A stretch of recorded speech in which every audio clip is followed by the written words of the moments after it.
Зул төлөөлөгч санал хэлнэ. За та бүхэн энэ өдрийн мэнд хүргэе. За хэлж байгаа асуудлыг дэмжиж байна. За тэгээд газрын албатай холбоотой нэг хоёр зүйл дээр санал хэлье. Би өмнө чуулган дээр одоо газрын албаны бас асуудал дээр энэ саналыг хэлж исэн. Тэгээд тодорхой хариу ирээгүй учраас дахиж хэлэхээс өөр арга алга.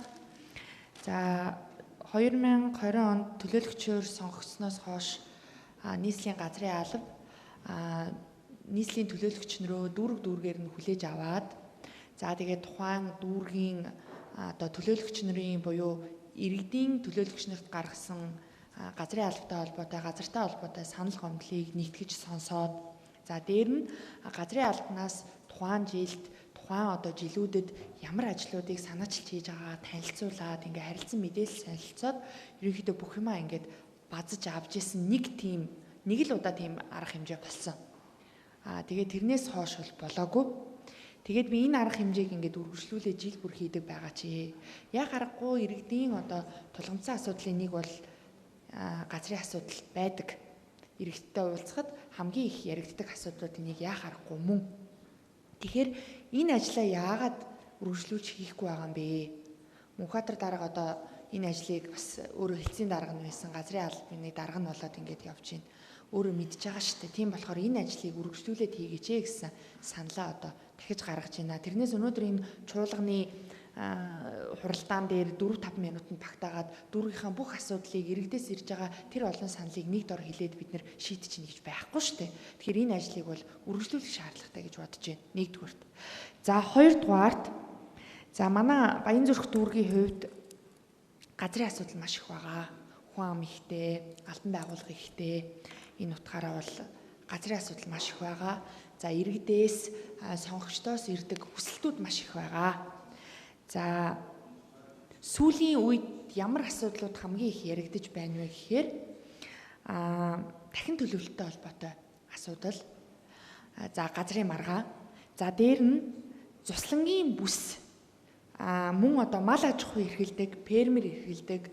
За хөлөмж ногоон аж ахуй одоо хүнсний ногоо тариалдаг ийм иргэдийн одоо газартай холбоотой санал гомдлууд маш их ирж байна. За энэ санал гомдлыг төлөөлөгчийн хувьд одоо дүүргийн газрын албанд хэд удаа уламжилсан.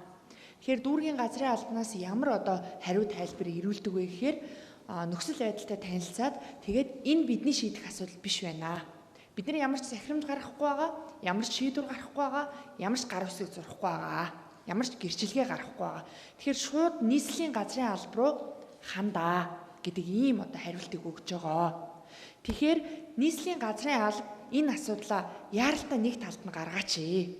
Өөрөөсөө энэ одоо 9 дүүргийнхаа энэ олон мянган байгууллага, компани, аж ахуй эрхлэгчид иргэдийн асуудлыг шийдэж чадахгүй, гэрчилгээгүй хүмүүсийг гэрчилгээтэй болгож, кадастрыг гаргаж одоо юу гэдгийг бүх асуудлыг шийдэж өгч чадахгүй бол, амжихгүй бол, хүрлцэхгүй бол дүүрэг рүүгээ энэ эрх мэдлээ яаралтай өгөөч гэдэг ийм одоо саналыг гаргаж байна.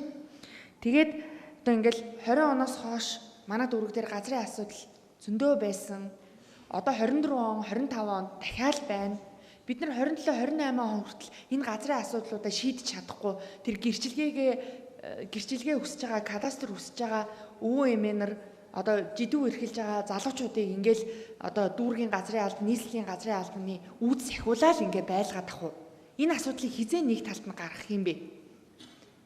Тэгэхээр энэ асуудлыг одоо ямар ч байсан нэг талд нь одоо шийдвэртэй гаргамаар байна. Энэ дээр газрын алба болон холбогдох одоо нийслэлийн удирдлагууд анхаарч ажиллаач. Энэ асуудал чи ерөөсөө урагшаа явахгүй байна. Ерөөсөө шийдвэр гарахгүй байна гэдгийг бүр онцолж хэлмээр байна.